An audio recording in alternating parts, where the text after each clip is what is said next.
ladies and gentlemen, and welcome back to Crimson Cast Live. It is 5 p.m. Eastern Time on Sunday, October 26th. Galen, Clavio, and Scott Caulfield joining you here on the show as we get ready to recap another successful, maybe successful is not even a strong enough word, weekend for IU football as they absolutely obliterate the UCLA Bruins 56-6 in Memorial Stadium. And Scott, it's just, this thing keeps rolling. It's just so much fun to talk about it on a week-by-week basis. We've got you back in the country finally. All is right in Crimson Cast land. How you doing, my friend? I'm doing fantastic. It's been a wild, 8 days of travel and vacation, but I'm back and I'm ready to rock and roll.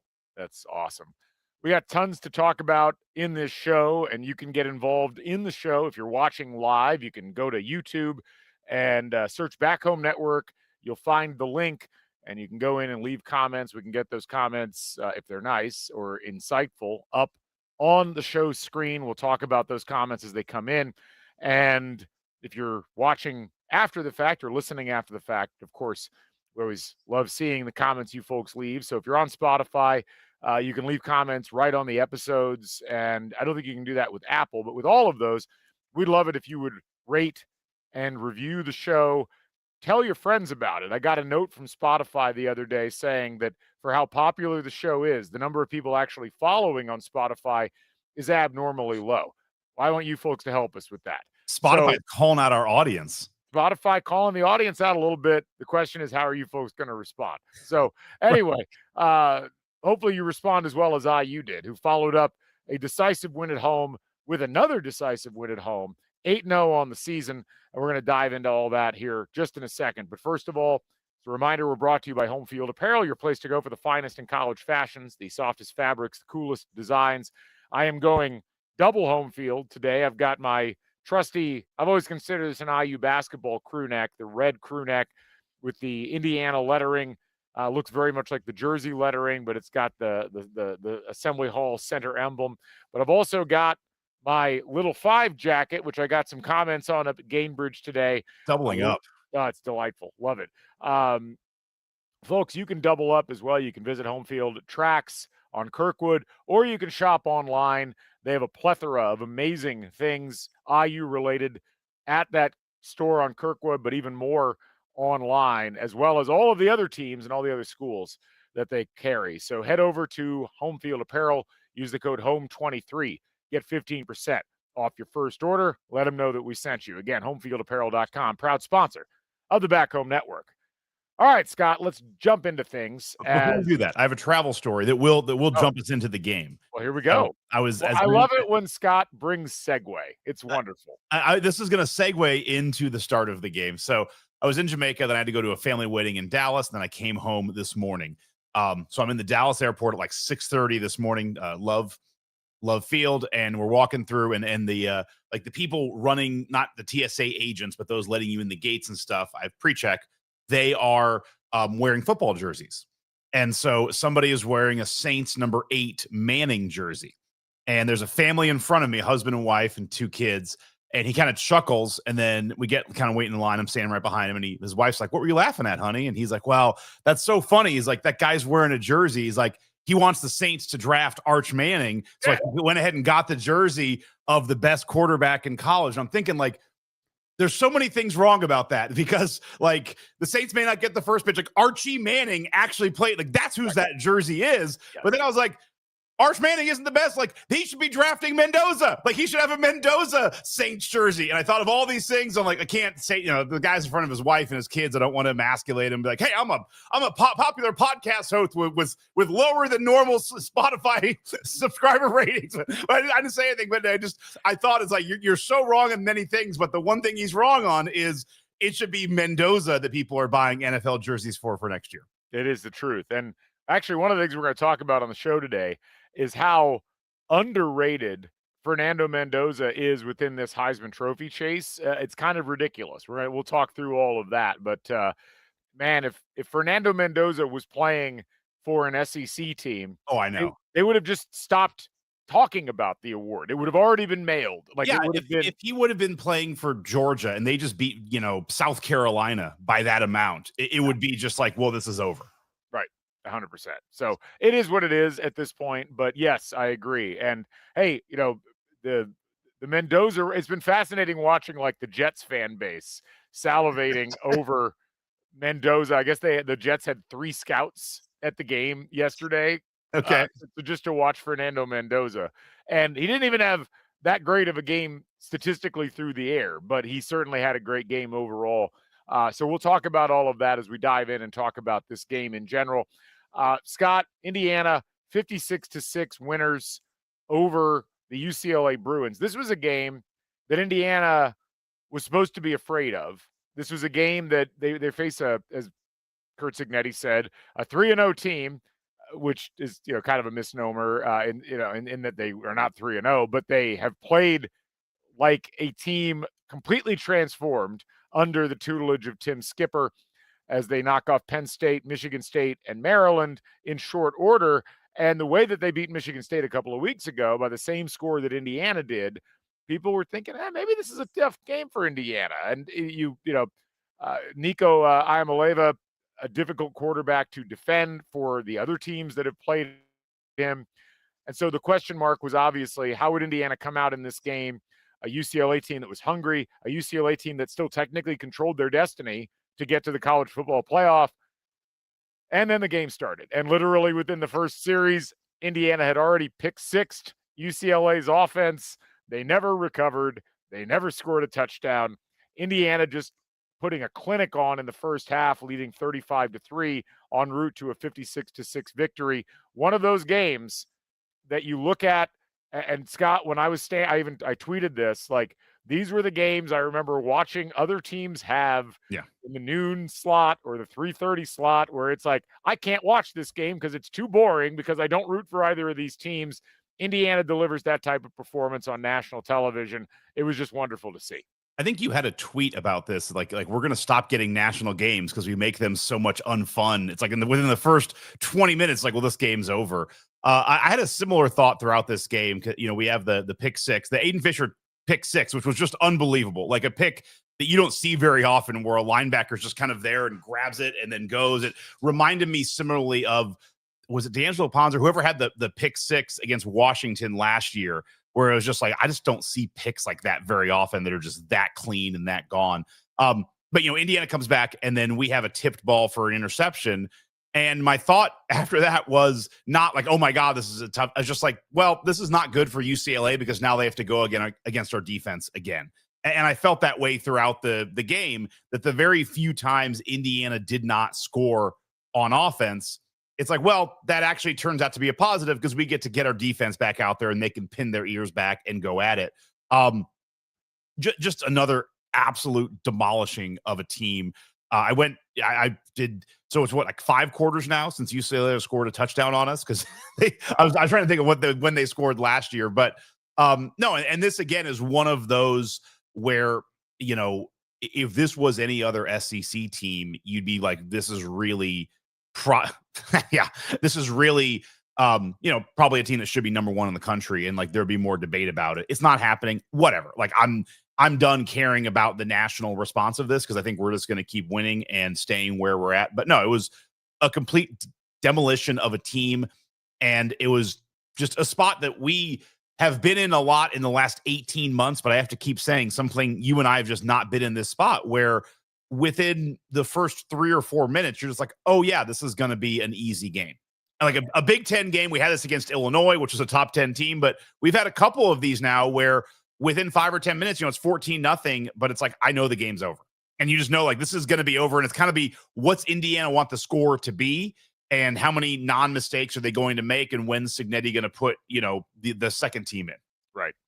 It's just so hard to get your head wrapped around as an IU fan. It's funny because there were UCLA fans who I feel for, like, legitimately, like, their program is really struggling in terms of figuring out how to operate in this era of college football. But they're tweeting about how Indiana's getting all the calls and all of it. And I'm just like, this feels like an alternate reality again, right? Where like we've got other teams' fans complaining that Indiana's getting the benefit of the doubt, which was just not really true.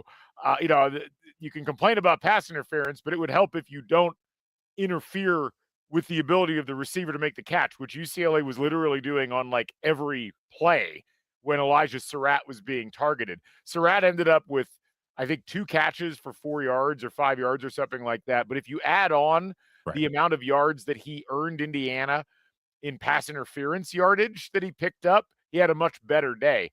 But it just, again, it feels like one of those, another through the looking glass game where Indiana just goes out and just puts on a clinic. And as Sicko's committee on Twitter pointed out, and it's true, Indiana doesn't have an off switch. Like, you know, we do not see Indiana being like, all right, that's good enough. Let's pull. They to the point that we may want them to slightly, because as you said, they need to get some depth up and running in these games, but it's so ingrained in this team. Well, they don't have an off switch because, you know, when things were humming is not the right word now that we have a new definition of that with Indiana football. But with Kevin Wilson, when we were, you know, semi getting better, it was all offense. It's like once the offense of Tevin Coleman was going, it's like that was the side that went well. But then the defense would come out and normally give up a bunch of points. I mean, this is really one of the first times you're just really dominant on both sides of the ball.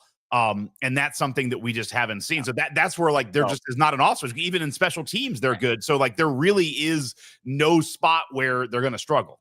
And as Angelo Pond 7381 points out, they still need style points in case they lose. And it's a great point. And it's something where you've got to remember, and we saw this last year, Indiana has to overdo everything that they do to, because that's the only real defense, the only real fight they have against the inherent biases that are existing in the college football intelligentsia, whether that's the writers, whether that's the people that are on the committee. The Indiana almost has to do everything at like 1.5, you know, versus what Alabama, people are like, oh, another great win from Alabama. Alabama struggled against a 3-5 South Carolina team on the road, had to drive down the field at the end of the game, score a touchdown, score a 2-point conversion, and then rely on South Carolina shooting themselves in the foot again in order to win that game. And the Alabama team that already has a loss, correct? Right. Yes. A loss to a Florida State team that looks like they might have to tap into like a sovereign wealth fund to figure out their football program at this point. It's just, so the point is well taken, but it is so heartening if you're an IU fan to watch this team act like a machine.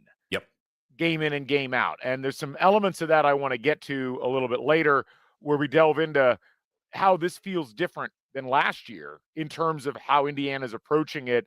And it's one of the more fascinating storylines I think that I've been able to find so far in like the differences between this year's team and last year's team, how that's being processed by a lot of media figures, but then also how we're processing it from a statistical perspective and just from an enjoyment perspective with this Indiana squad. So, Scott, let's first of all delve into the overarching statistics of this game, and then we'll get to everybody's favorite segment. You recite the drive. And actually, hold on. I was playing around with a little bit of AI slop. Oh, let's throw it see. up here. Oh, what do you think of the logo? I'm trying something here. It's supposed to be drives with an S. Oh. Because if only Recited was one drive, that wouldn't be that enjoyable, right? So I guess we could get every drive sponsored by somebody, but so Scott's going to work on the AI. I love the look of that graphic you threw up there. That's on me. That's a total mistake. We can work with AI to get the S on there. Yeah, it would be funny. It's like, yeah, we offer, you know, it's only $10 to sponsor the punts, and if you want a touchdown drive, you got to pay a little bit more. Yeah. But before we get to recite the drives, let's talk about the overarching statistics in this game. Indiana, 27 first downs to 12 in this game. 475 total yards on offense for Indiana versus 201 total yards for UCLA. You'll occasionally get a team that'll go 2 for 1 in yardage. Rarely do you get a team that only almost goes 2.5 for 1 in yardage, which is what Indiana did here. Indiana almost unstoppable on the ground in this game, 5.6 yards per rush, and pretty good in the air, even though when you think back on it, it didn't feel like they had that great of a game through the air. Indiana was so dominant in time of possession because UCLA could not keep their offense on the field thanks to how well Indiana's defense was playing in this game. I mean, UCLA went through their first 2 possessions, and I think there were only 2 minutes that had been taken off the clock by the time the second possession was over. Maybe it was 4. But Indiana came out with a point to prove and a desire to snuff this game out as quickly as possible. And that is essentially what they did.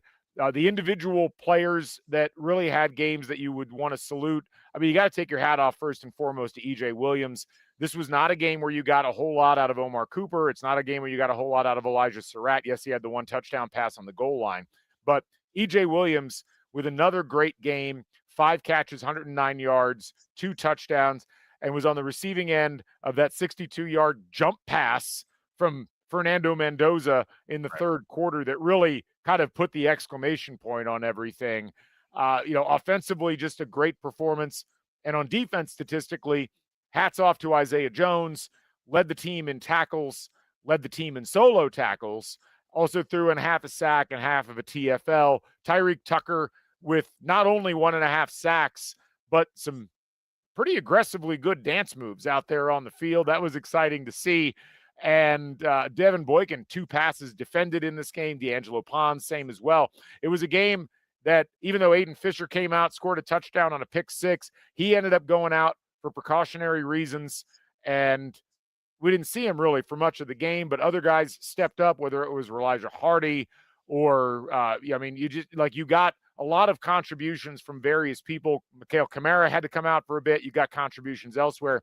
From a depth perspective, you liked what you saw out of Indiana in this game because they didn't have all their frontline guys across the board. And that is something that they're going to need down the stretch, and it's great to see it in a game like this. Yeah, the yards per carry and the yards per rush are just and per pass are unbelievable. So, Indiana averaging 7.3 yards an attempt, 11.2 yards of completion in the air. You mentioned the 5.6 yards per rush. Just unbelievable per play numbers. When you look at the rushing, Roman Hemby, another great game, 4.8 yards a carry. Kalen Black and Fernando Mendoza doing kind of always the fun when you go to the gas station and you get it right on the nose. Kalen Black, 7 yards a carry, 70 yards under 10 carries. And Fernando Mendoza with 9 yards a carry on 5 carries. The numbers make you feel like if you just kept playing the game or you just kept giving those guys attempts, they just keep getting 7-8 yards a time. Just on offense, it was just unbelievably clinical. And it felt like, you do wonder here is like, are we trying to give a little bit more to, EJ Williams? We're going to give Omar Cooper a break. Nowakowski had 3 attempts. It just, you feel like this offense is playing 3-dimensional chess, where it's not like we're going to who's open. It's like, let's try and work some routes. Let's try and work some guys. And, they went to Surratt a couple times. He was obviously, getting pass interfered, but it does feel like we're saving a lot of Surratt stuff until we need him like they did against Oregon. Well, these are the types of games where you see how difficult Indiana is to play against. And actually, our buddy Hooper Rotzi noted they were doubling both Surratt and Cooper. IU had to adjust, which they do better than another team's coaching staff. And that's exactly the point. UCLA made the gamble. They said, we're not going to let the top 2 receivers beat us. Right. And IU was like, all right, well, we'll pick up some PIs. Right. We have 2 other receivers who could be our top 2 receivers. So have fun with that. We'll pick up some PIs. You're going to single cover or as the case was in a couple of instances, not cover EJ Williams. Yeah. And hey, by the way, we've got Roman Hemby in the backfield, and we've got Kalen Black in the backfield. And oh, by the way, we've also got Fernando Mendoza who can roll out and do things. This is what makes this Indiana. And Ronnie Nowakowski just bumping around there too. This is what makes this IU team so difficult to deal with offensively. And it's not too different from what happened in the Oregon game or the Iowa game. Now, in those games, the trouble was trying to get the running game untracked. The lack of explosive plays were a problem, and Indiana found a way to grind out possessions. This was a different kind of situation where you knew that UCLA's defense, if you looked at the stats, was a couple of cuts below the best defenses that Indiana had played so far this year. But that they've got good athletes. They're going to commit as hard as they can to stopping the things that they think are going to be easy for Indiana. And the nice thing about where Fernando Mendoza is at this point, and the way that he has connected with Mike Shanahan as far as what the offensive setup is supposed to be, and the way that he has connected with the rest of the team about how to read the line of scrimmage, there were very few instances in this game where I felt like Mendoza made the wrong decision, either on an RPO or on a passing play when he needed to move out of the pocket to give himself some extra time. I mean, there was a throw early in the game to EJ Williams when Mendoza had to kind of roll out to his left and then re-square. He had so much time on that pass, and it was partially because the offensive line did an excellent job, but it was also because Mendoza knew exactly when to move and knew where to look, knowing what he had seen out of the initial defensive setup and the way that UCLA setup was working in terms of how they were covering the different players. So, well, and to the RPO thing, I think part of it is it's just both of them are open. Like you look at like the blocking for Roman Hemby's touchdown. I mean, that was a 4-yard play, unbelievable. And he just ran through, wasn't touched. But I would assume if you're Mendoza and you're seeing these RPO looks, like you're probably looking at it and like the run is probably open and the pass, like I know the pass is going to be open. Like there's probably a world where it's just you're kind of just picking what you want to do on each play, not like I'm picking the best option because the other one is not an option. Yeah. Well, and as it was brought up by Brandon here, can we talk about how Mendoza's legs are turning into a dimension that teams are going to have to start preparing for? I mean, I think it's been there for a while. It's been there at least since the Illinois game. And it's one of those things where Mendoza's not the type of running quarterback that most coaches get driven crazy by. The guys who their first instinct, the moment they get flushed out of the pocket, is to take off. And where Mendoza is so good with his legs is it really is a last resort kind of thing, but it's also a bait. And if you saw the touchdown pass, the second touchdown pass to EJ yesterday was a great example of this, where he rolls and that linebacker bites and comes up, and I think it was a linebacker, and hits him right after he puts the ball in the air. That was to draw whatever defense off in that intermediate area. Now, it ended up turning out that right as that was happening, that play was right in front of my seats. EJ had already broken the other direction, so he had broken wide open, and this was about Mendoza kind of making sure he had enough space to get that throw off. But what I think is so fascinating about the way the Indiana offense is set up, the offensive line is giving him enough time that he knows he can, if he's got a spy, and he's been able to read that very effectively, getting that spy to commit and opening up the middle for Nowakowski or Cooper or Hemby leaking out of the backfield is going to be a very interesting thing for opposing defenses to try to battle, because they cannot afford on a pass play to sell out on a blitz. They cannot afford to try to double cover Surratt and Cooper. And we know from what we saw in the Oregon game and other games that Mendoza and Surratt have a little thing going where they know exactly where the ball is supposed to be, similar to what we saw with Rourke, but with better over-the-top placement this time. Yep.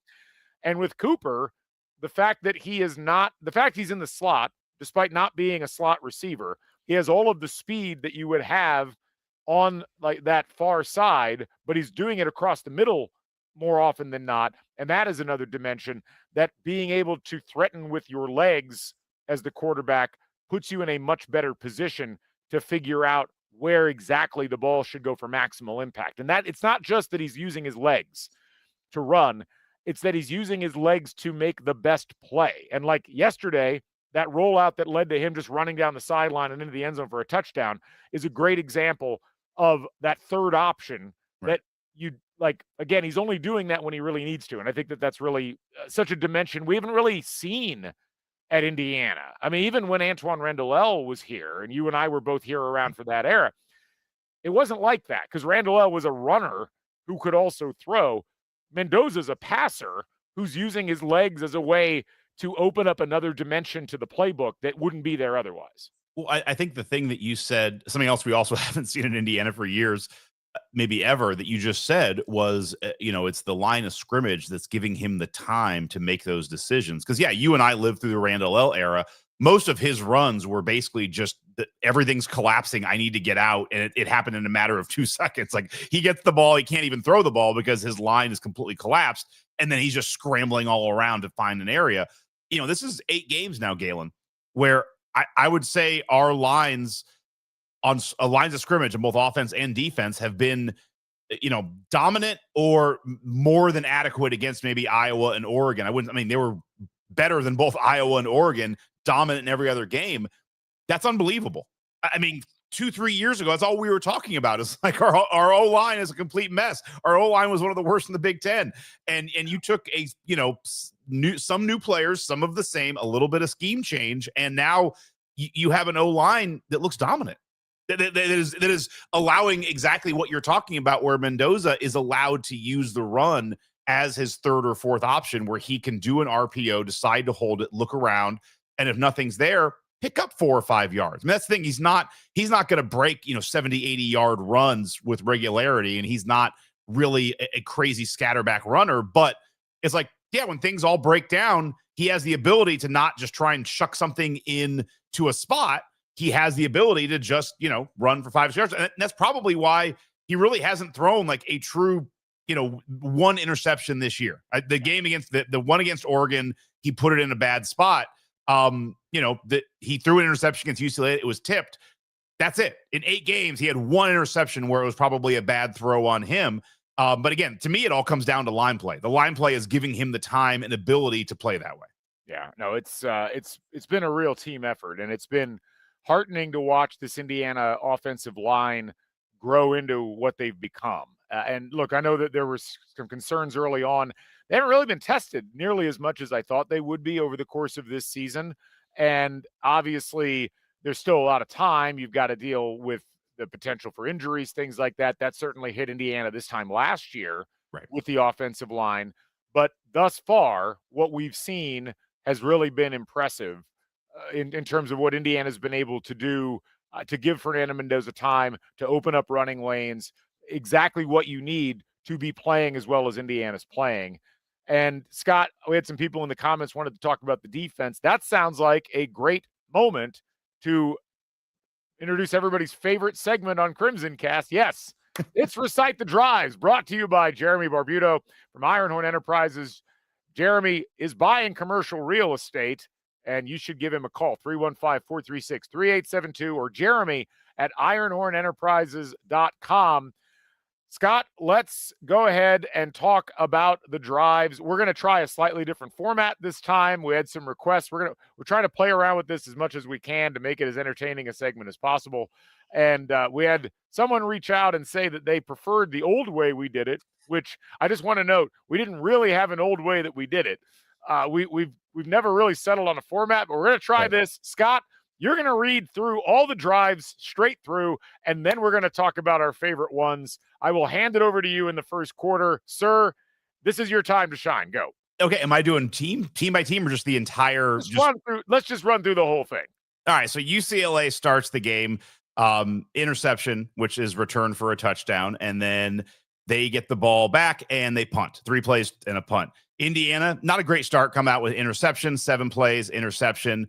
UCLA turns that into 6 plays on downs, and then it becomes a fun Indiana fest where you have Indiana touchdown, UCLA 3 plays punt, Indiana touchdown, UCLA 5 plays fumble, Indiana touchdown, and just finishing out the first half, you have a UCLA punt. They finally stop Indiana for a punt.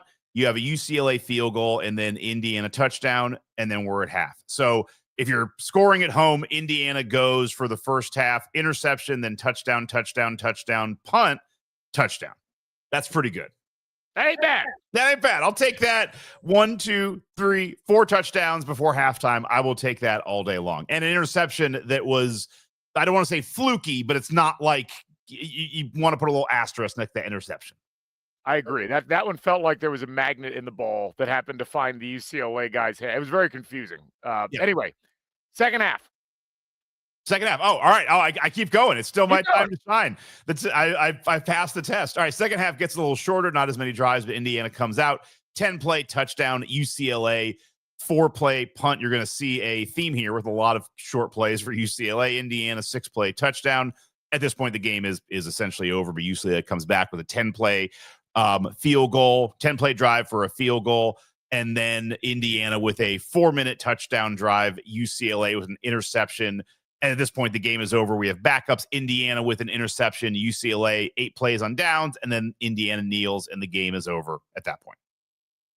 Indiana with just almost just a categorical whooping of UCLA on both sides of the ball, but we're going to talk about the Indiana defense and how well they performed. Well, and I'll say with that, you look at the first half with UCLA, their drive time. If you look at the drives, here's the time of the drives: 51 seconds, 54 seconds, 2 minutes 30, a minute 40, 2 minutes 20, 2 minutes 7s, 3:21, and then 5 seconds. So I mean, 3 minutes was their longest drive. The rest, you're in like under a minute of drive time. They just never had the ball for any amount of time. And as was pointed out by Sauna Hotspot in the chat, the turnover on downs was that fake punt that UCLA ran. And, at that point, there was a little bit of concern because of the interception that Mendoza had thrown. And it's like, oh, well, UCLA's got the ball in Indiana territory, and that did not last very long. And what I loved about this whole game defensively was just, as you were pointing out, how hard they made everything for UCLA. I mean, the first 2 drives amounted to 0 yards and under 2 minutes of game time. That's really hard to do. And 5 plays. Yes. And to have your opponent go interception, punt, fake punt that didn't work, punt, fumble, punt before they get their first score. Yeah, that is Brian Haynes and the whole coaching staff and the whole defensive setup for Indiana. Tip of the cap. I mean, it was like Indiana knew what UCLA was going to run. The threat of Iamaleava's legs was just never there. I mean, there were occasional moments where he would pop out, but it just wasn't one of those situations where you felt like he was ever that much of a threat. And at some point, you wonder if like someone goes to Signetti, he's like, Deshaun Foster's not the coach anymore. Coach, like, you don't need to be this pissed. He was. I'm sure there was something else that he was mad about, but it's like they already fired him. Like, you won that battle. But again, and this goes back to what I was talking about at the beginning of the pod. What impresses me even more about Indiana's defense is, you go into half and you are up 35-3. And you don't have anything else. I mean, you don't have to do anything else. Right. UCLA is not going to make a comeback in that game. And yet, what does the defense do? They come out and they surrender 4 plays and a punt on the first drive, 10 plays, 64 yards, but they stop them for a field goal on the second, 2 plays and an interception, and then an 8-play turnover on downs. That's it for UCLA in the second half. And yes, IU was chewing clock in that second half, as they should have, but it just felt like UCLA might as well have not rolled an offensive unit out there in the second half, given how little they could do. And that is all credit to Indiana's defense for being that stout for that whole 60 minutes. My hat's off to them. It was just a masterful performance. Maybe, considering opponent, considering momentum, that might have been the best defensive performance we've seen out of Indiana under this coaching staff. I mean, that might seem like hyperbole, but I'm struggling to think of one. The Michigan State game last year on the road, I mean, that didn't start great, but the last 3 quarters were just an amazing defensive performance. I don't count the Purdue game because Purdue was so hapless last year in that game. I mean, Illinois this year was pretty amazing, too, the way they were able to get through the line and the number of sacks. That's a fair point. This game did not have the one thing that everybody's afraid of with Indiana, which is getting burned over the top. Right. On a pass. That's the only reason I would distinguish this game from the Illinois game, is Indiana did not have that one mistake that they've had in most of the games that they've played this year defensively. It's generally just been one mistake, but Indiana, 7 total touchdowns surrendered on defense now through 8 games, I think is right. And 2 of the touchdowns were in the first game.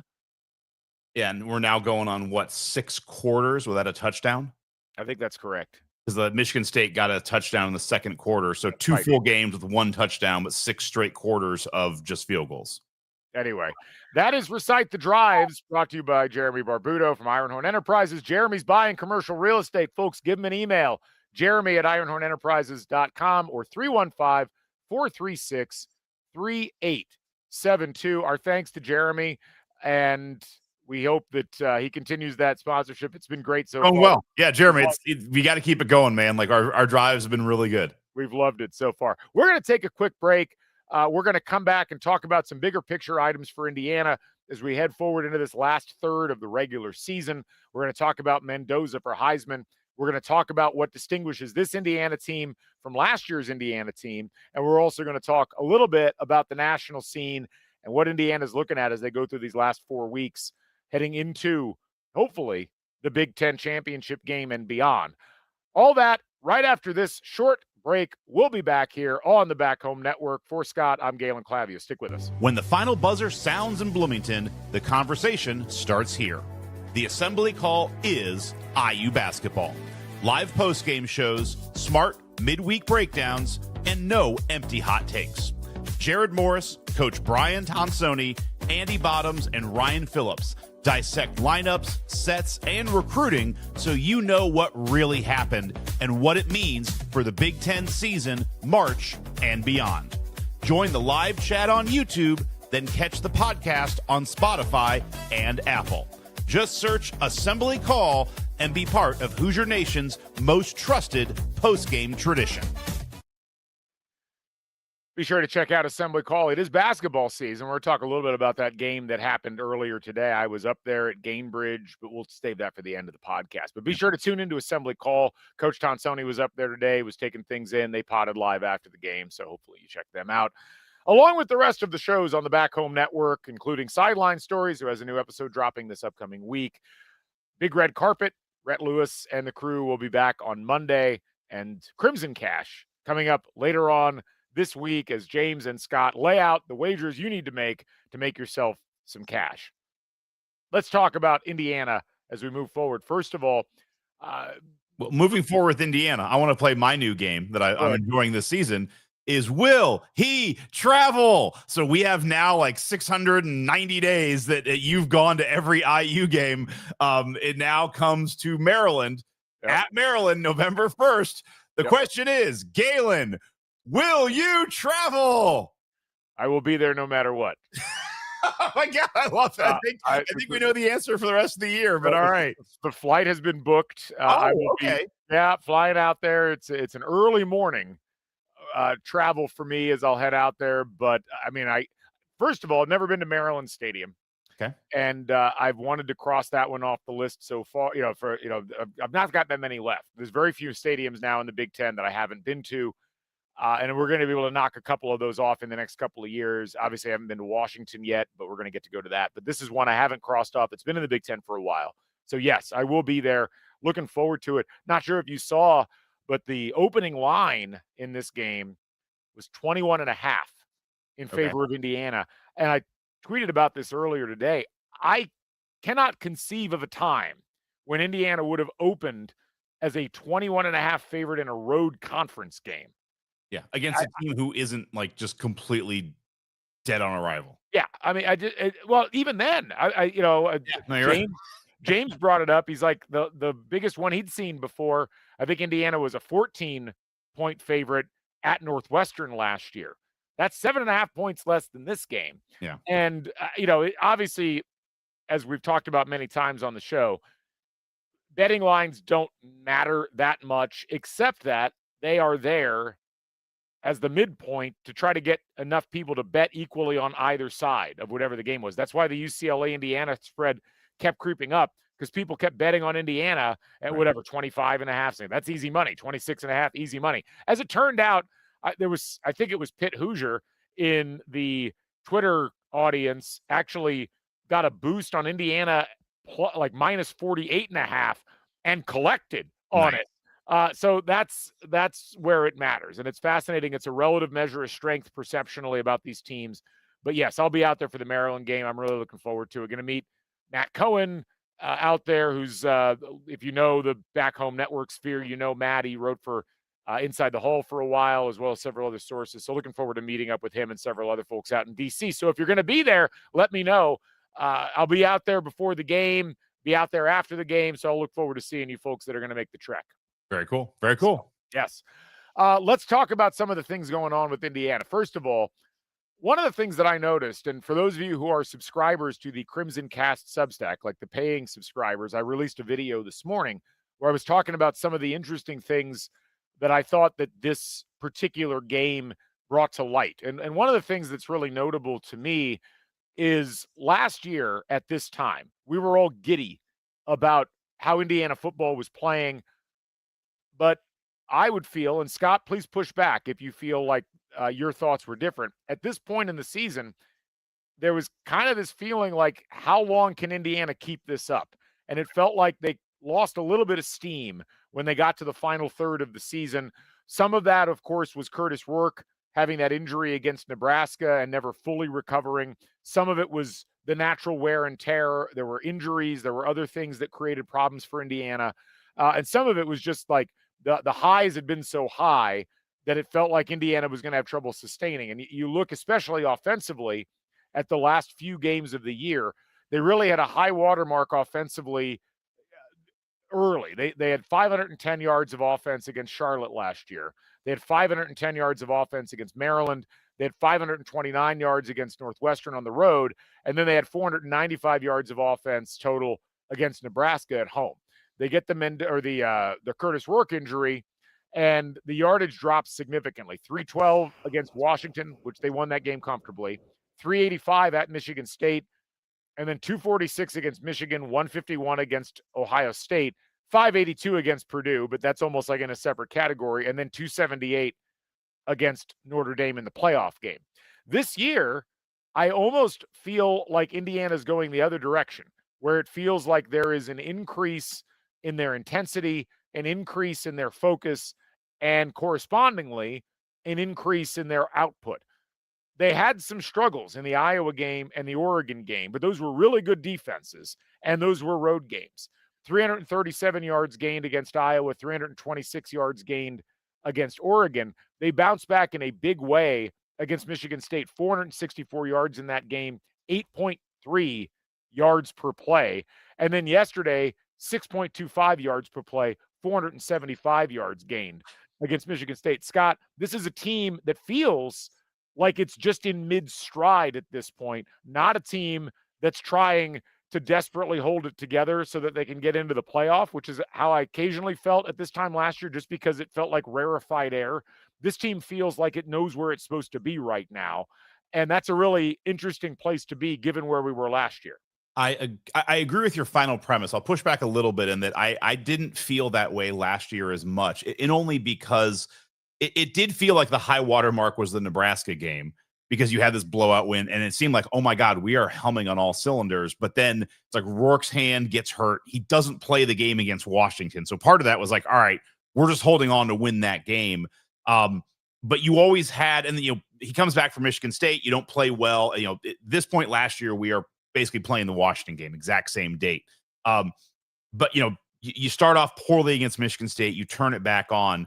But I think everybody knew you had this like Michigan, Ohio State game looming, and how are they going to play in those games? So I didn't feel like we were hanging on so much last year. It was like we knew our big test was coming.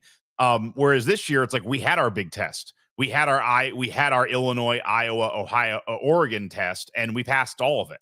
And it does feel like now we are in a different sphere than we were last year. So I agree with you in that respect, because last year it did feel like we were at a point, and it, after that Ohio State game, after the Michigan Ohio State games, it kind of felt like, all right, we're really, really good. We may not be at that next rarefied level. And some of the things we talked about on the pod, just overall recruiting, year over year problems, things like that. This year it does feel like, man, we're at that level. And I was talking to some people on vacation this week about it, and it's like, well, are they better than Ohio State? And it's like, well, we're going to probably get a chance to see. It's like, I honestly, we'll get there when we get there, and we'll wait there. But it's like, on a neutral field, man, I don't know. Like on a neutral field, I don't think it's insane to think that we could compete with them, and we can compete with anybody in the country on a neutral field. And I did not feel that way last year, especially after that Michigan Ohio State game. So I think it's just the changing of the order of things. But no, it feels, looking back, and even at the time, it did feel like Nebraska was like, man, that was really a high watermark. And then because of injury and just the things kind of ramping up in intensity in the teams we played, it did feel like we started to come down a little bit. I agree with you. I don't feel that way this year. And it feels like this team is kind of figuring things out and slowly getting better. You just hope the injuries stay away. And it's like the Aiden Fisher one is the one that, we all got to keep our eye on. I know that like people were like showing video of him in the post game, like Zabruder film. Like he looks okay, like not wearing a brace, wearing a brace. He looked like he was moving all right. I mean, it did look like he was moving all right, but we'll just have to wait and see what those X-ray MRI results are. And ultimately, I've heard conflicting things as well. I don't have any inside information. I've heard he's fine. I've heard he might be out for a couple of weeks. So I don't know where the truth lands on that. The nice thing is you have some time here. You have a week off, or you have like Maryland, then Maryland week off, then Penn State. So you have like no. There's no week off. It's Maryland, then Penn State, then Wisconsin, then a week off. Okay, all right. And so that's going to be but then look, this is the thing. And this is where I think we can expand this conversation into a larger conversation about where Indiana actually sits within the hierarchy of college football right now. If you look at any of these statistical scatter plots that plot efficiency on offense and efficiency on defense, and Indiana is among the best in the country, if not the best in the country, of the top contending teams at being right in the middle of great offensive play and great defensive play. That efficiency is what is driving Indiana's ability to compete at these high levels. Right. And what's fascinating to me about it is if you look at the top 15 teams in the country right now in the AP poll, because that's about the closest we're going to get to what the committee is going to do. Indiana's got a lot of advantages if they're fully healthy over many of the teams that they were playing. Now, they're different advantages based upon who you would be comparing them against. But you look at Ohio State and look at Oregon, the two teams that make up kind of the triumvirate of the most powerful teams in the Big Ten. And the thing Indiana's got that those two teams do not have, on top of the great coaching and the great schemes and the motivation that the coaching staff provides, they have a quarterback that's already been battle tested and that you feel like you can trust, because we've already seen him walk into Autzen and win. We've seen him walk into Kinnick and win. And this is a guy who you put him behind a good offensive line. This was always the deal. When people talked about could Fernando Mendoza be a top-level player, it was really like, can you get him protection? And then can he learn how to slow the game down a little bit? And that's exactly what he's doing. And you look at Julian Sayin at Ohio State, you look at Dante Moore at Oregon, these are good quarterbacks. I don't know that they are in the same category as Fernando Mendoza and what he's been able to do. And that's a real advantage. We have yet to see Ohio State play a team that can really do very much against them offensively. I mean, you look down the list of who Ohio State's beaten, and I mean, they've been very dominant this season. But Texas, under Arch Manning's quarterbacking, is just not putting points on the board. The one team I think it's been impressive to watch them beat was Washington on the road. But as we saw with Illinois, you can deactivate Illinois' offense pretty easily if you have a good defensive line, and that's exactly what happened there. And the rest of the teams that Ohio State has beaten have not really posed much of a threat to Ohio State. And then Oregon, they can put a ton of points up. But again, you get pressure on Dante Moore. Not many teams have been able to do that. Indiana was able to do it. And Mendoza outdueled Moore on Moore's home field. Right. You go across the country and you look at some of the other teams that are in contention. And look at Diego Pavia has played really well for Vanderbilt, no question about it. I don't know if Vanderbilt's got the type of team that can go blow for blow with Indiana in terms of how their defenses are playing with each other. Vanderbilt's been impressive, but I like Indiana in that kind of a matchup. You look at Alabama, again, I'm not that impressed with Alabama from an efficiency perspective. Ty Simpson's been good. I would take Fernando Mendoza over him right now.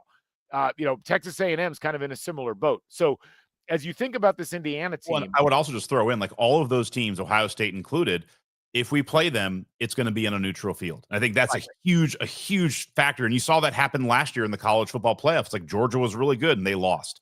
Yeah. Notre Dame, they made it. They won there, but you going into it, nobody was like, "Oh, Notre Dame is a slayer." It's like, well, partially because they don't have to go into Georgia and play that game. They don't have to go into Alabama. And I think the same thing here is, you look at some of the teams up there in the top five, 5 or 10, A&M, Alabama, Georgia, Ohio State, even like Miami or, Notre Dame, Tennessee. Those teams, I'm nervous of those teams partially because of where they play and the size. And you saw it, against, in Autzen, we had some trouble with, getting false starts. In Kinnick, we had some trouble, with just that crowd, and you're just going to have trouble. It's like those are tough places to play. But if we play Ohio State, we're playing them in Indianapolis, and it might even be a pseudo, home/neutral game. Any of the other teams that we play there, we're playing them in a bowl game, which is a very kind of, it becomes who has the better players and who has the better coaches, not can one team handle more adversity than the other, which is what would happen if we were playing like at Georgia. So I think that's a huge part of this right now. Well, it is. And this is why these last 4 games are so tremendously important for Indiana's title contention. Right. Because take a minute. You said that with a straight face, and it's actually something that needs to be discussed, is our possible title contention. We could afford last year as podcasters to live in the fever dream. Right. We must start approaching this from reality now, Scott. And no, it's a fair point, because you want to be one of those top 4 seeds.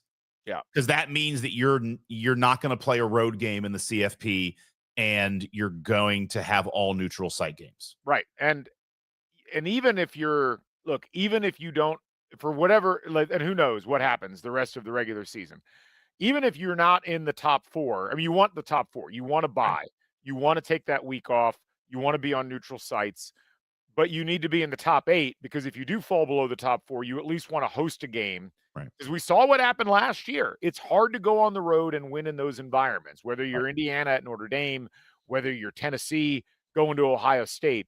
Like it changes things. And while Indiana has shown, by virtue of them having the best win of the year in college football, going into Autzen Stadium and beating Oregon, they can do it. But you would prefer not to have to do it again. Yeah, we don't have to do it twice. You would prefer to just not play that week, or if you have to play, you're hosting Memphis or South Florida in the 5-12 game or something along those lines. So anyway, that's the key for Indiana at this point, is taking it one game at a time. And we are going to follow that same philosophy on the podcast. Many people bringing up Penn State in the comments. We're not going to talk about Penn State. We're going to talk about Maryland, because that's where the focus needs to be. But you can think about it holistically. And ultimately, Indiana getting into the Big Ten title game at 12-0 is a much different scenario from Indiana getting into the Big Ten title game at 11-1. Right. And, whether or not – the thing about Ohio State, people have mentioned Ohio State's defense. Ohio State's defense is tremendous, absolutely. Ohio State's defense is number 1 in S&P Plus this week. It's number 2 in FPI efficiencies. I think it's important to look at the efficiencies in FPI and not just the final ranking. Indiana's defense is right up there. Like, if you look at the numerical values of the best defenses in FPI, Texas Tech is first, and their numerical value is 94. Ohio State's is second, and they're at 93.9. So they're almost the best. And Indiana's is at 91.7, which is third. That's only essentially 2.2 points worse than Ohio State. Indiana is 3 full points defensively better than the 4th place team, which is Oregon, a team that Indiana already was able to outmaneuver offensively. And this is where Indiana's offense becomes so important to think about, because if you look at S&P Plus, Indiana's got the 6th best offense in the country, whereas Ohio State's is 11th. Oregon's is 7th. Alabama's is 15th. Notre Dame's is very good, but Notre Dame's got the 22nd best defense in the country. So this is where that balance between offense and defense, and most importantly for Indiana, in terms of what puts them slightly over the top in some of these statistical categories, is special teams. That's where the Franke injury is one I'm really curious about, because if that's a longer-term injury, that's a big piece that is no longer available for Indiana. We don't know what the status is. I'm waiting to hear on that. Hopefully somebody asked that question in the press conference on Monday. But the margins are very thin. Well, can I say one thing on Ohio State? Yeah. Just, and I'm guilty of this too, kind of like looking ahead to a 12-0 Indiana, Ohio State, 1 versus 2 match in the Big Ten title game. Crazy as it sounds, Ohio State's got some work to do to get there. I mean, Ohio State, they're going to have a pretty easy, I'm looking at their schedule now. I mean, they're Penn State, at Purdue, UCLA, Rutgers, then they're at Michigan, which just, they're good this year. They were good last year. They won a title. They haven't beat Michigan in a while. Like, that's just not a gimme. You look at the rest of Michigan's schedule, they play Purdue, at Northwestern, at Maryland, and then they play Ohio State. If they both go clean and Michigan wins that game, Michigan is going to also, I mean, right now Michigan is 4-1. They would have one loss in the Big Ten. Ohio State would have one loss, and then they'd have the tiebreak over Ohio State.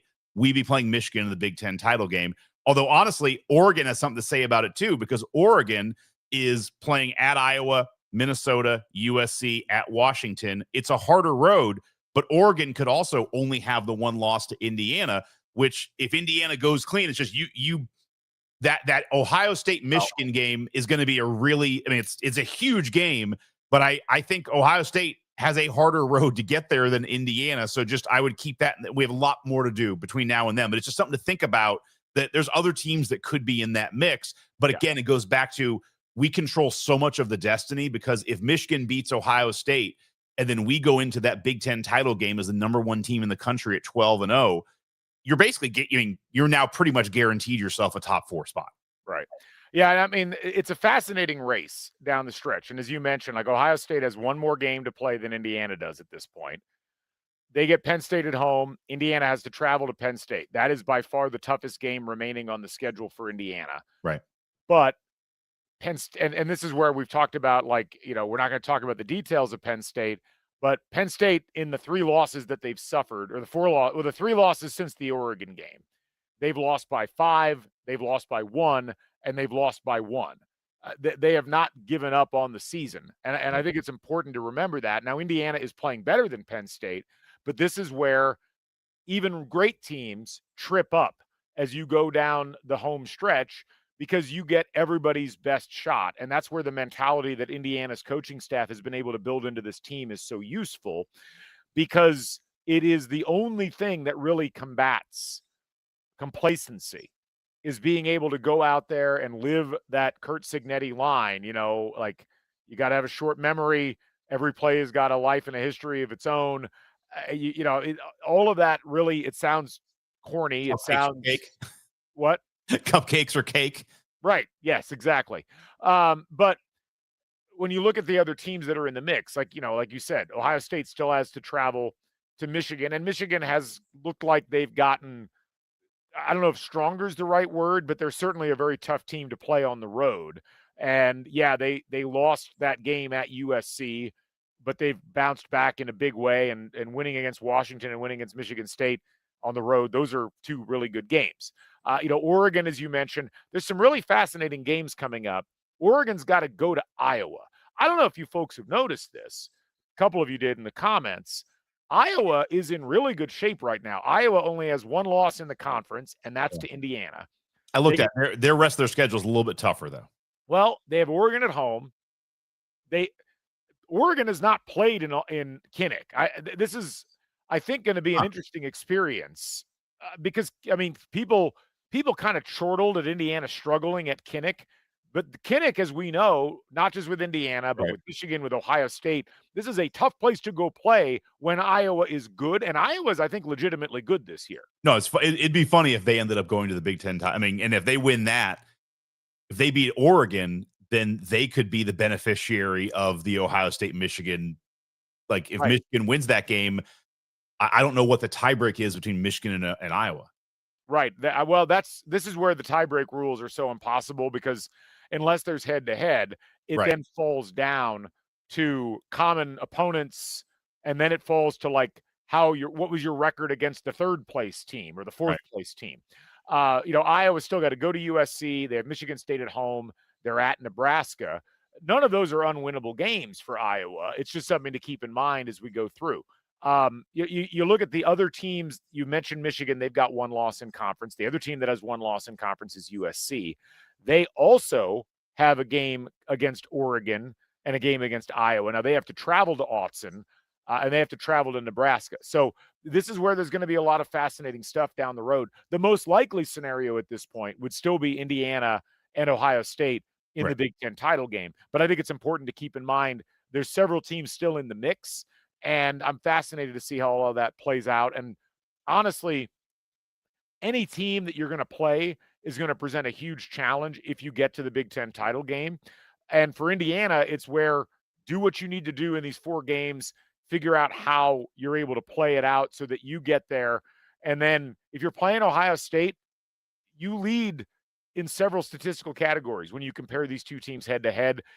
Ohio State probably has a better level of top end skill talent, but Indiana's playing like a better team when you look across all three phases, and that does matter. And as you mentioned, you're not playing them in Ohio Stadium, and that really does make a huge difference. It made a huge difference last year playing them in Ohio Stadium. So that's going to be an interesting thing to keep an eye on as we move forward. Well, and this is something that, I'll just, I'm going back to what you said, just like, and it is true, like thinking about this from, putting ourselves in contention to win a title.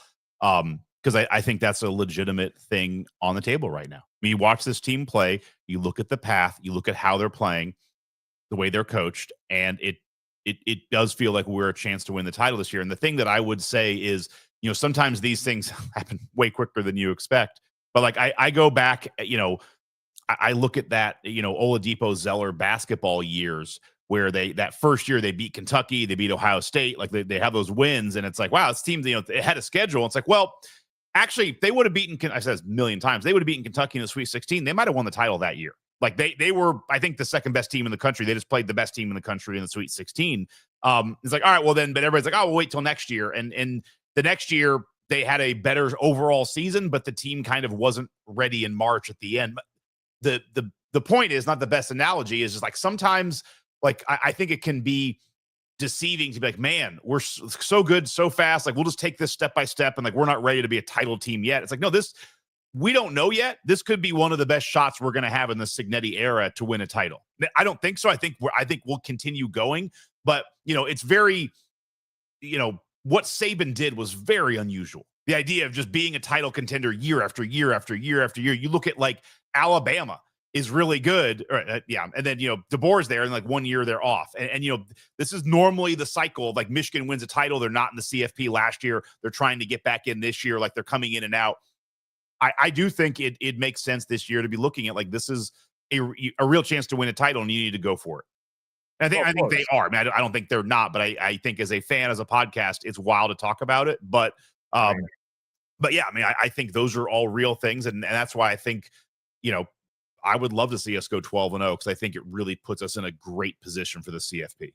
Oh, you'd love to go 12-0. That's big of you, Scott. I mean, I'm glad that you've been moved to that. Yes, of course you'd love to go 12-0. It's wild. It really is. I mean, I always have to stop myself. Indiana's 8-0, and we're just acting like that's not a big deal. I know. It's October, and it's funny. It's so funny. I went to this wedding with a lot of my family who lives in like Louisville, and like they knew I grew up in Bloomington. A lot of them live around here, and they're not big sports fans. I mean, some of them are sports fans. A lot of them who aren't sports fans were like, all they wanted to talk about was Indiana football. And the question is like, man, they look great. And one's like, can we go to the Rose Bowl? Like, we should go to a game together. And then one of my cousins, who I love, she's just like, why are they so good? Like, how did it happen so fast? And it's just like, they have a good coach. It's like I don't know if I fully have the answer either. And this is something someone brought it up earlier in the comments. I was looking for it, but I can't find it. But someone asked, like, what is in the water in Bloomington? And I've seen this a lot. There's actually we said that for years, the other side of the other way. It's like, well, there's nothing special in the water, and there's still nothing special in the water. Right. This is there was a great thread on the CFB Reddit, and the title was basically, how is Indiana doing this? And it's one of those things where there's not one answer to this question, but it's a question that I've been fielding a lot more lately. And I think the best way I can describe it is as follows. And it's funny to me that the college football establishment, all these programs are firing coaches and freaking out. And they're like, how is Cignetti doing this at Indiana? Why can't we do that here?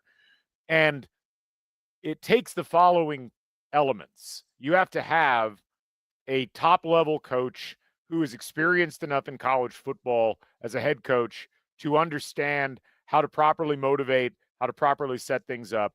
You need to have a staff that's working in absolute tandem with that coach and with each other.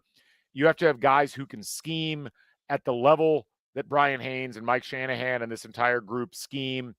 They come up with amazing game plans that really take advantage of weaknesses of their opposition. You have to have a coaching staff that is great at recruiting for where they're at, and then developing that talent and having an eye for what talent can be developed. You have to have the same group be able to go into the transfer portal and accurately pick who's going to be good in what they do and who can be maximized. They were able to bring in a group of players that had matured under that same system and had the physical skill to translate it up to the power conference level. You had the same group of coaches be able to evaluate the roster and not just rely solely on the Elijah Surratts and the Mikhail Camaras and the Aiden Fishers, but to be able to cultivate an Omar Cooper Jr., to be able to cultivate an Isaiah Jones. It's not just bringing D'Angelo Pons, it's also being able to maximize what you already had on the roster. Like, this is so unique. Yeah. This is such a unicorn sort of experience. And you add to it, I think this is a great point by Brandon, the speed of the Signetti-Dolson partnership, where Dolson trusted Signetti and gave him all the money he needed to do what he needed to do, not just in terms of players, but also in terms of coaches and assistant coach salaries.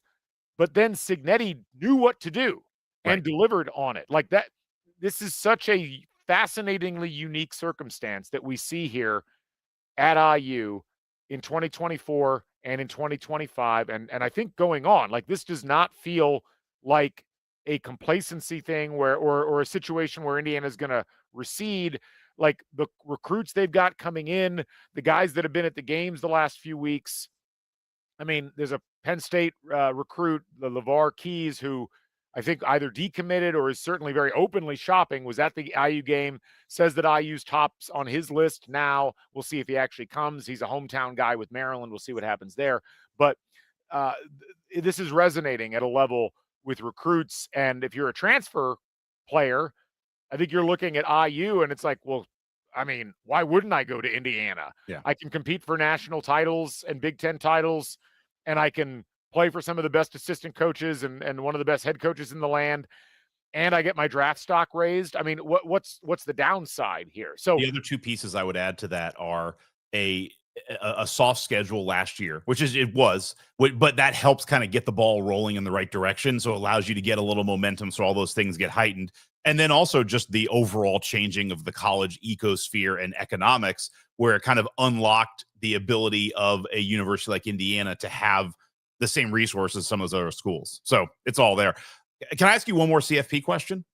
Yeah, go ahead. I'm curious. I'm looking right now, just kind of, again, looking ahead. I know you hate the future casting, but it's a fever dream time. I can't do a podcast with Scott without some level of future casting going on. Go on. It's going to happen. Yeah. So, all right. In 2029, here's my thoughts. So in the CFP, if we get one of those buys, the quarterfinals are Cotton Bowl, Orange Bowl, Rose Bowl, Sugar Bowl. Is there any path to understand what seed gets what bowl for that? Like, would we get the Rose Bowl if we're the 1 seed, or is that like, how is that set up? And then like the second round or the semifinals is a Fiesta Bowl in Arizona, Peach Bowl in Atlanta. Has that been set yet? What that bracket looks like of which bowl gets which side? There's not a hard and fast rule from what I've been able to tell, but what I understand, and I think this might be right off the committee website, the committee will prioritize historic bowl relationships for assignments.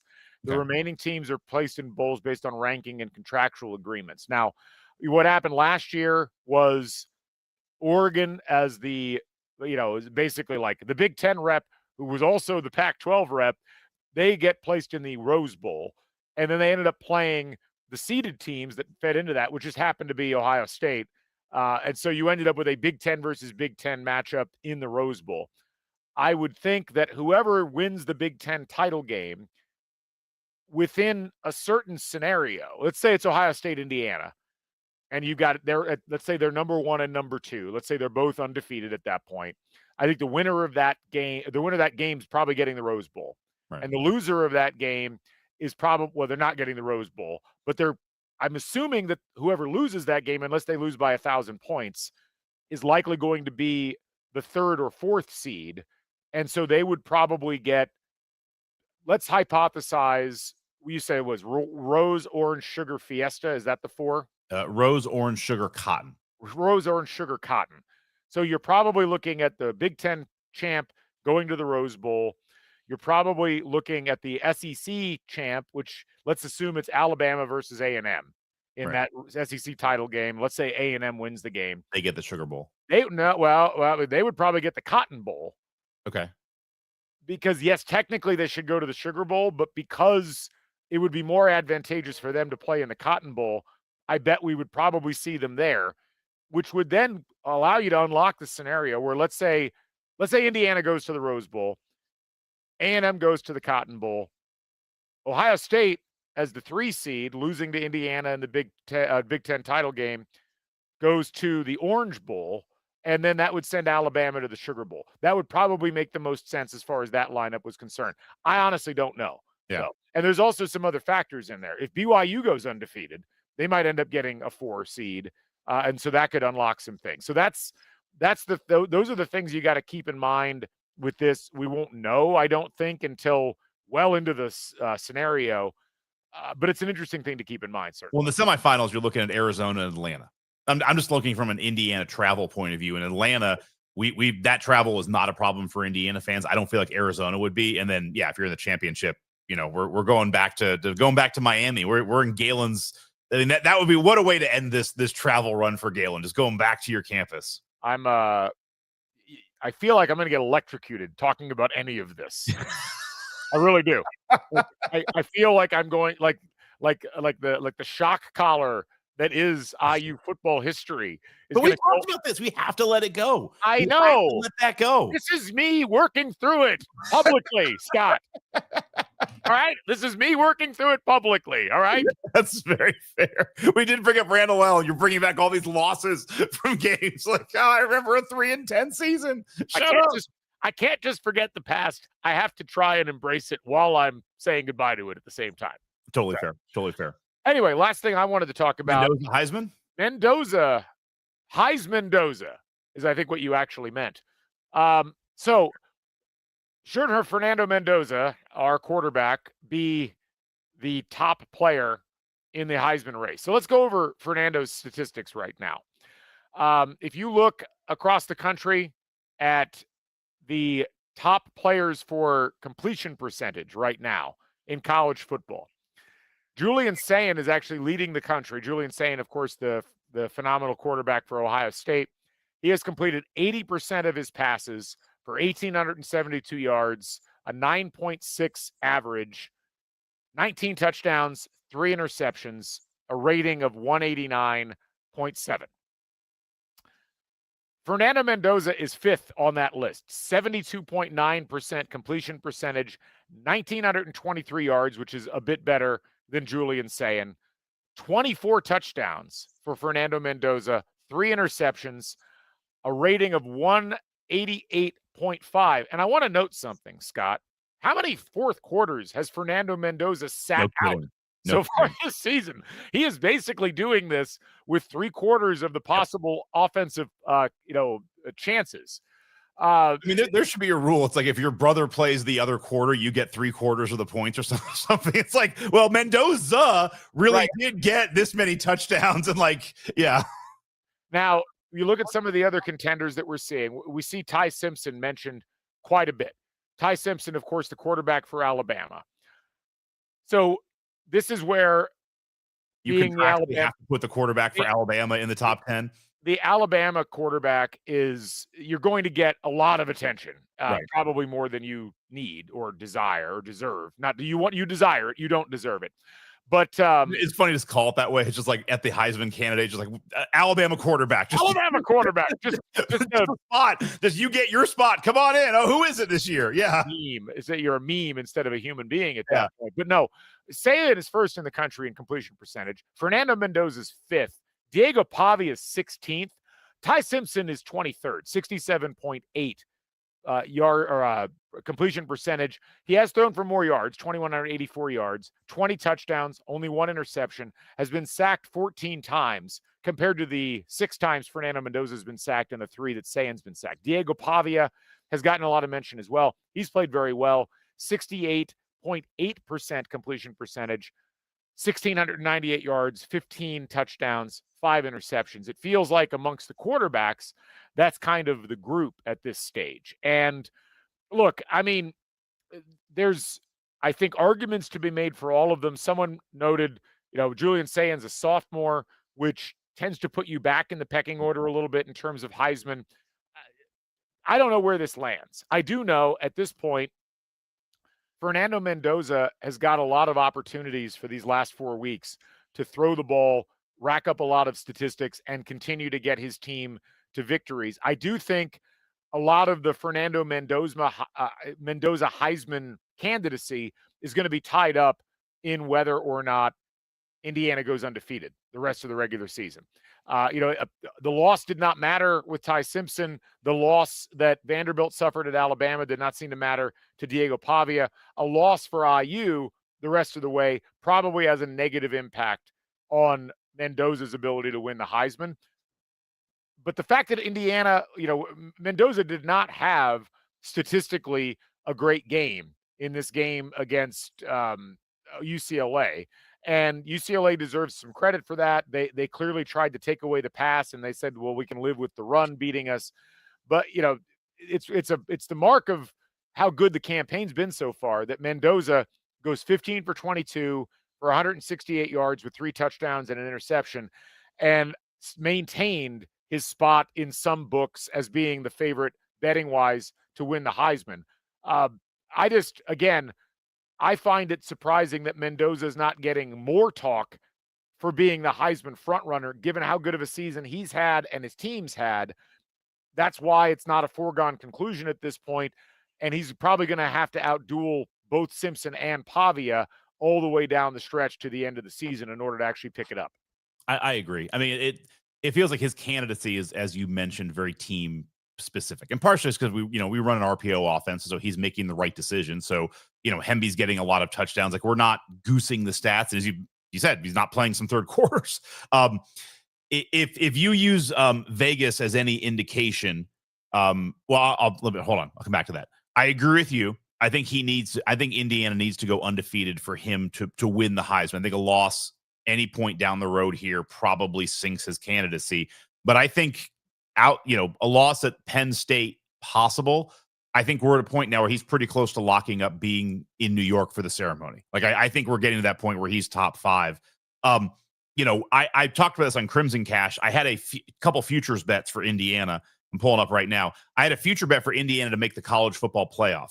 And 2 weeks after that win to Oregon, it was like a $10 bet. It was going to win $75.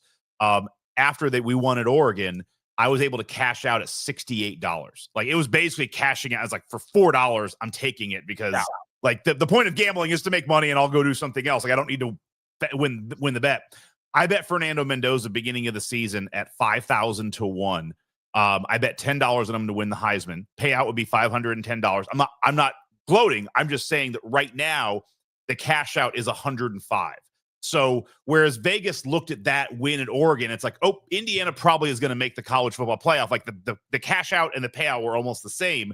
We're still about $400 difference here on that bet. Yeah. And so that tells me that Vegas looked at this as still a much more wide open race. And so I think once we start seeing those cash outs closer to the 450 range, and they'll probably never get there because Heisman is such a weird voting thing anyway. But I think it just tells you that Vegas also sees this as a little more wide open race. The last thing I'll say, just kind of a fun full circle thing.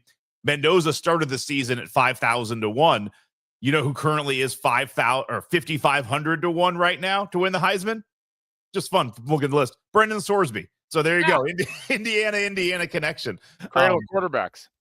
The cradle of quarterbacks, for real. He's not that far down the list when you look at one of the books, right with Dante Moore, same odds. Yeah, one of the books has the following as the leaders for the Heisman: Fernando Mendoza at plus 300, Ty Simpson's plus 320. Those are essentially equal odds. Right. Julian Sayin at plus 400, Marcel Reed, the Texas A&M quarterback, at plus 480. Pavia, Vanderbilt at plus 950, and then Gunnar Stockton at plus 1,200. And I mean, everybody else is 2,500 or better odds, which, that's kind of how things are going. You look at, there's a couple other books that have Simpson ahead of Mendoza. it's just going to be fascinating to watch all this track. And again, I don't know that any of these players were necessarily in the lead or in the people's minds when you started this season, and that's a little unusual for the Heisman. The Heisman is generally an accrual thing as much as it is anything else, but a lot of the players people thought were going to be in the mix, Drew Aller, Cade Klubnik, just have not performed this year. Right. And it's the fact that Fernando Mendoza is this high up in the Heisman talk right now it's great. It's a great sign, and it's great. It's a great advertisement for the Indiana program, obviously. And again, I remember last year when people were asking Curt Cignetti about the quarterback position because no one really knew what Curtis Rourke was going to be able to do. And Cignetti and his kind of offhand style is like, well, we've had good luck with quarterbacks. I think 3 of the 4 guys we had were conference player of the year at JMU. This is like the example of what this coaching staff can do with a top level quarterback. Mendoza was fun to watch last year at Cal.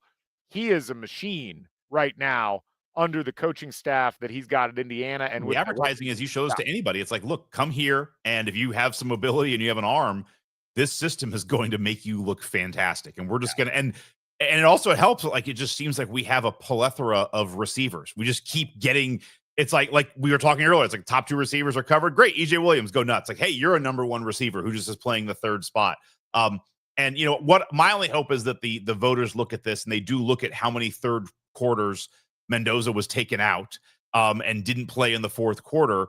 And what I also like in a good way is, little things like, there was a couple times in the UCLA game where we had like a, 1st and goal on the 3 or the 4. And it's like, we just ran Roman Hemby and like a great play. If this team was like also, trying to do the double, like we're going to try and be good, but also make sure we get Mendoza the Heisman, like that's a play where you run 3 plays to Surratt and you're trying goose some passing touchdowns right there. It does feel like this whole team is set up to be like, we have a goal and we have a mission and we're going to win games and we're going to do it the right way. We're going to do it the way Coach Cignetti wants. And there's not really kind of screwing around and trying to get extra yards or touchdowns or trying to help like if you win the Heisman along the way, that's fine. But we are going with our game plan because we have a bigger goal in mind. Yeah, no, it's exciting times. It's great. Well, we'll see. I mean, you know what? No self-imposed limitations, right? Right. National championship, Heisman Trophy winner, Big Ten title, boom. Just one year, just get it all over with. All of it. Let's do all of it. Anyway. That's undefeated. Just a complete undefeated. Yeah. Then I can't wait for what it is. Well, the Heisman isn't what it used to be. Right, yeah, it's right, yeah. Well, those other quarterbacks were really bad, actually. Back in the BCS days, there's only 4 teams. That was really a champion. Yeah. Anyway, that's going to wrap up the football part of the show and almost the whole show. I did want to give a few observations about basketball. Tell us about it. So it was a fascinating game, Indiana-Baylor up at Gainbridge. And it was a similar pattern to what we saw in the Puerto Rico games where Indiana fell behind early, came back. They didn't leave it till like late in the second half or anything. They came back pretty early in the second half. This was a game where I think we saw some of the identity that Darian DeVries has been talking about with this team.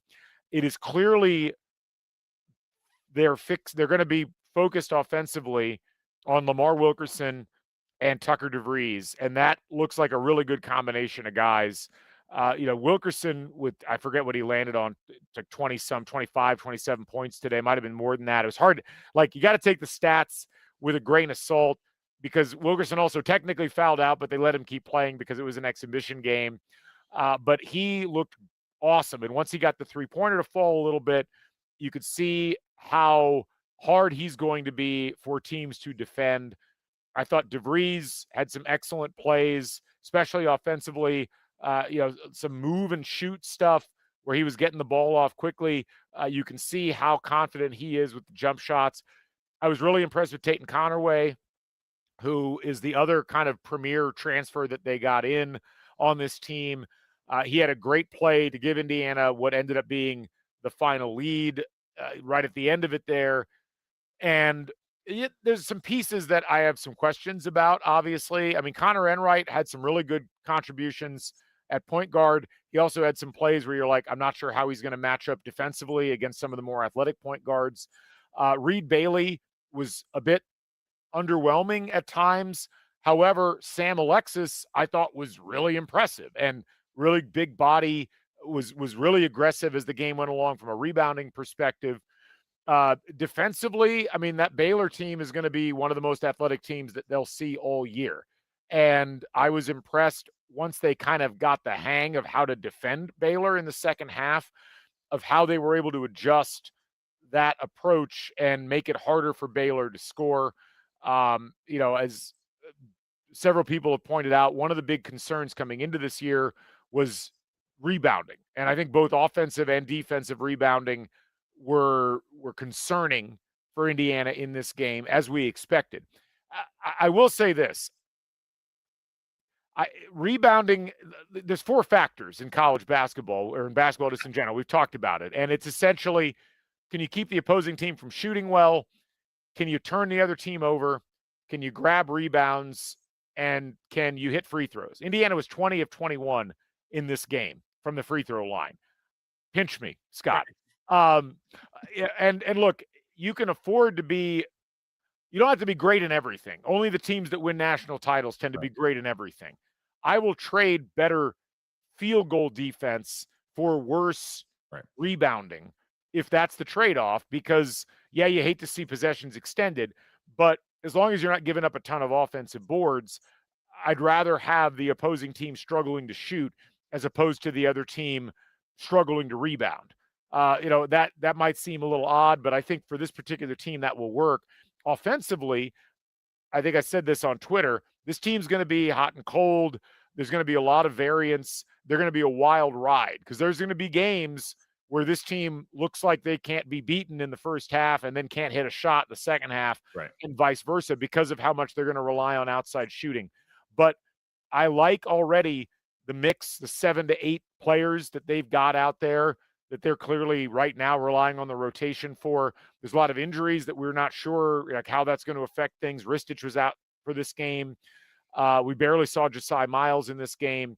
So there's still some pieces to settle around the edges. This is not a title contending team, but I do think this is a team that can win, 20 to 23 games if they can improve what they're doing defensively and if they can have more consistency shooting the ball. And I think that they've got it in them. That's a good update. No, I appreciate that. I mean, I take it with a huge grain of salt because we beat Tennessee last year in an exhibition game, and then didn't mean much. But no, but all the observations you're saying are good, and just the free throws alone, like those, I don't think we shot that well in a free throw game in any game, exhibition or non-exhibition, in a while. So that's nice. No, it all sounds good. I'm excited for basketball. It's just, it is again a wild spot where I'm like, I'm not even ready for basketball yet. Like, I know we will get into it. You and I both joke. I haven't really even dug into the Ken Palm stuff. And it's like, I'm looking at my calendar. It's like, man, in 2 weeks we're playing Marquette in Chicago, like a real game that'll go on the schedule. It's a wild spot to be in. I know. No, it's, I was with Taylor Lehman, was at the IU game with me today. And I was talking to him and I was like, I'm so football brained right now. I have not even gotten my head wrapped around this basketball team. It was great to see them in person today and get a chance to see how they were going to potentially perform and act and react. It's going to take some time to really get the brain wrapped completely around what's going on in basketball because of how much is going on with football. Right. But these are good problems to have, Scott. This is what we've always wanted. We're getting there, man. We're there. We're close. Yeah. So anyway, I'm sure. What crowd do they pull in there? There was not a big crowd. And that's actually another thing which we're going to wait to talk about when we do our basketball preview, which will probably be next week. But there's clearly some rebuilding that has to be done with IU basketball as it relates to the fans. It was a very not full crowd at Gainbridge, which is shocking in some ways, and in other ways, not shocking at all. Yeah.